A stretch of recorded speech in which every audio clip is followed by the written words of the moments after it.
कितना फॉर्चुनेट मानते हैं, जैसा आपने एक स्टोरी भी शेयर किया 25 साल पहले आपके पास एक किरदार आया था और अब फाइनली जो है संत तुकाराम के किरदार में आप नजर आने वाले, क्या सोच रहे थे आप जब आपको कॉल किया गया? और थोड़ा सा बताइए कि क्या क्या प्रिपरेशन करनी पड़ी। एक तो बहुत ही मैं खुद को नसीबवान मानता हूँ, क्योंकि एक ही किरदार आपके पास अगर 4-5 बार आ जाए तो ऐसा लगता है कि कुछ तो एक कनेक्शन है। मैं शायद अगर पिछला जन्म हो तो पिछले जन्म में मैं तुकाराम जी का बहुत बड़ा भक्त रहा हूँ, या कुछ तो एक कनेक्शन है, कुछ तो बॉन्डिंग है कि वो मेरे पास बार बार आ रहे हैं और घूम घूम के आ रहे हैं और कुछ दिन बाद वापस आ रहे हैं, मतलब 25 साल बाद वापस आ रहे हैं, उसके बीच में भी आके गए। लेकिन जब आदित्य ने फ़ोन किया और इस किरदार के बारे में बताया तो मैं बोला ना कहने का तो सवाल ही नहीं, बट हम लोग झगड़ रहे थे डेट्स के ऊपर, वो भी फाइनली सॉल्व हो गए और ये किरदार हो गया। और पढ़ाई मैं मानता हूँ कि महाराष्ट्र में तो संत ज्ञानेश्वर हो, संत ज्ञानेश्वर हो, संत तुकाराम हो, संत नामदेव हो या संत एकनाथ हो या पूरे भागवत संप्रदाय के जितने भी संत हो, तो उन सब के बारे में महाराष्ट्र के हर घर घर में वो जैसे एक परंपरा आती है।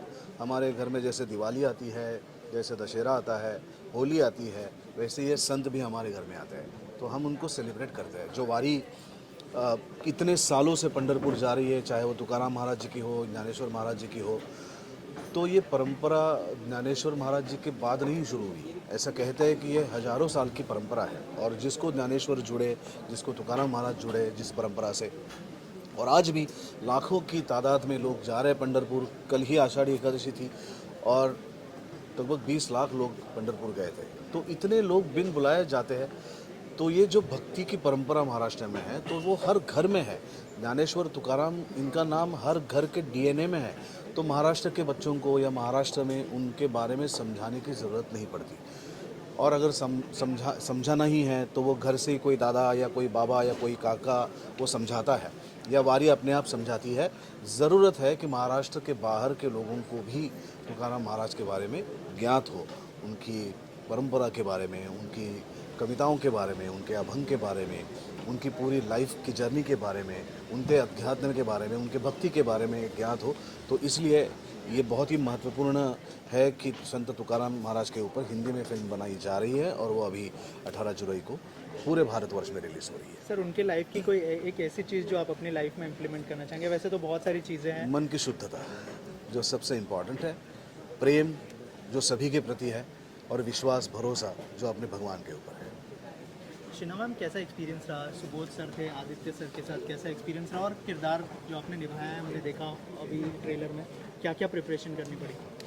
अवली को सबसे पहले तो मैंने समझने की कोशिश की, तो मेरे पास जो स्क्रिप्ट थे और डायरेक्टर का जो विज़न था, जो इंस्ट्रक्शन था, वो मैंने फॉलो करने की कोशिश की। तो जितना भी मैं रिसर्च कर सकती थी, मैं बिलीव करती हूँ, जैसे सुबोध जी हैं वो बिलीव करते हैं कि वो सोल पकड़ ले और वो घुस जाते हैं। और 90 फिल्म्स की है, मैंने 9 फिल्म्स की है तो मुझे बहुत रिसर्च करना पड़ा और मैंने बहुत चीज़ें पढ़ी, और जो मराठी फिल्म में थी वो भी देखी। और उसके बाद में जो स्क्रिप्ट में जो भी चीज़ मुझे मिली, मैंने कोशिश की कि मैं उसे अपने सेट पे मैं एक तरीके से एक खुली किताब की तरह अपने डायरेक्टर के लिए रहूं और अपना 100% स्टोरी, स्क्रिप्ट और कैरेक्टर को दूं। तो बहुत ही एक सोलफुल जर्नी थी मेरे लिए, बहुत ही अमेजिंग एक्सपीरियंस था सुबोध जी के साथ काम करके। जैसे मैंने बताया, बहुत चीज़ें सीखने को मिली और बहुत सपोर्ट और गाइडेंस मिला इनसे, और मैं बहुत क्वेश्चंस पूछती थी इनको, और हर तरीके से मास्टर क्लास मेरे लिए था इनके साथ काम करके। और बहुत गिविंग है, बहुत काइंड है एक्टर, ये स्टार नहीं है सेट पे, ये एक असली कलाकार हैं।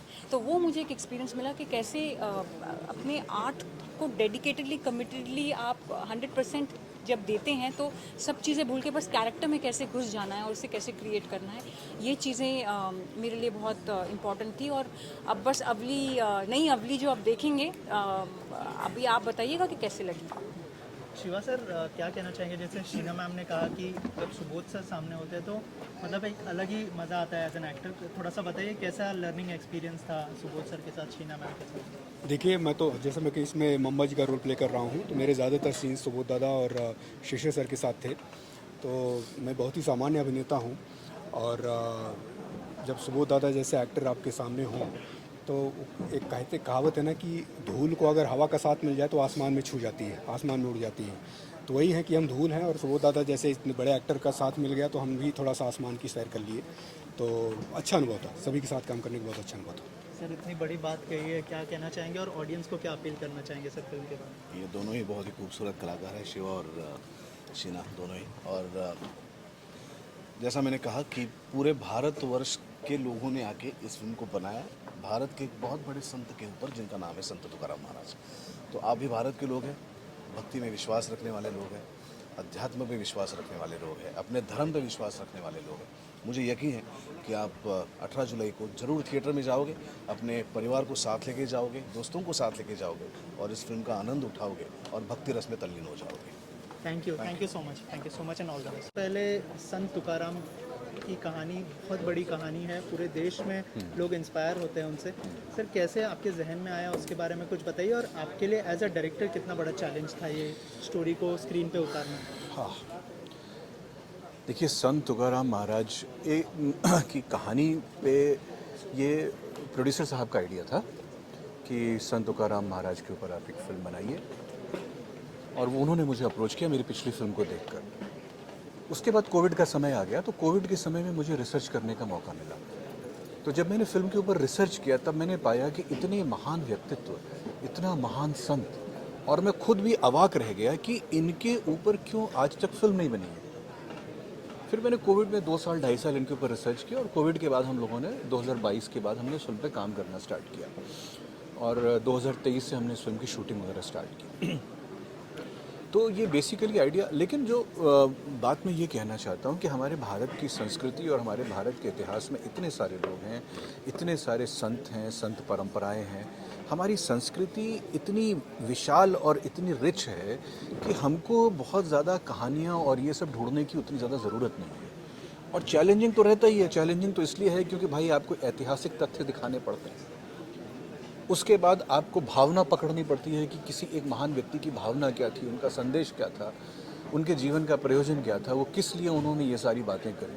तो उन सारी बातों को मिला जुला कर करके और फिर एक पीरियड फिल्म बनाना हमेशा से अपने आप में एक बहुत बड़ा चैलेंज होता है।